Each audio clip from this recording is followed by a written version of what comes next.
wata rana za a yi kiran sallah a garin Madina gashi kuma Bilal baya nan. Raguwar masu kiran sallan su ma ba sa nan, sai aka rasa wanda zai kira sallah. Sai Okasha ya ce ma Annabi Muhammad sallallahu alaihi wasallam, ya Rasulullahi ko zaka kira? Manzon Allah sallallahu alaihi wasallam ya ce a'a ba zan kira ba. Sai Okasha ya ce ma Annabi Muhammad sallallahu alaihi wasallam, ya Rasulullahi ka kira ko dan na ji irin muryarka, ko rabi kai ni ma sai na ƙara sarrafa. Sai Annabi Muhammad sallallahu alaihi wasallam ya ce a'a ni kiran sallah na ba irin naku bane.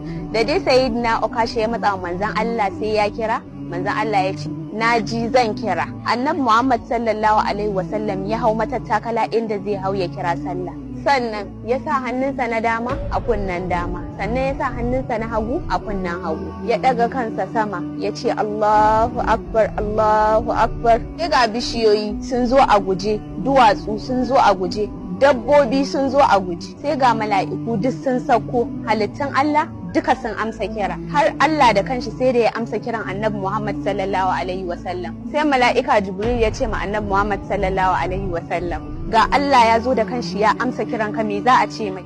Sai Annabi Muhammad sallallahu alaihi wasallam ya ce alhamdulillah, alhamdulillah, alhamdulillah. Su kuma sahabban da suke tare da Annabi Muhammad sallallahu alaihi wasallam dukansu sun faɗi ƙasa sun suma. A cikin su har da Sayyidina Okasha wanda ya ma Annabi Muhammad sallallahu alaihi wasallam alƙawari zai ƙarasa kiran sallah, domin nafsinsa ba zai iya jura kallon abin da ya faru ba. Haka dai komai ya fara komawa mahallinsa. Sai Annabi Muhammad sallallahu alaihi wasallam ya ɗibi ruwa ya yayyafa ma duka sahabbansa sai suka tashi. Kaɗan daga cikin aikin manzon Allah sallallahu alaihi wasallam kenan, shi idan yayi kira kowa zuwa yake. Idan ka ji daɗin wannan bidiyon dan Allah ka mana sharing domin 'yan uwa musulmai su gani su amfana. Nagode.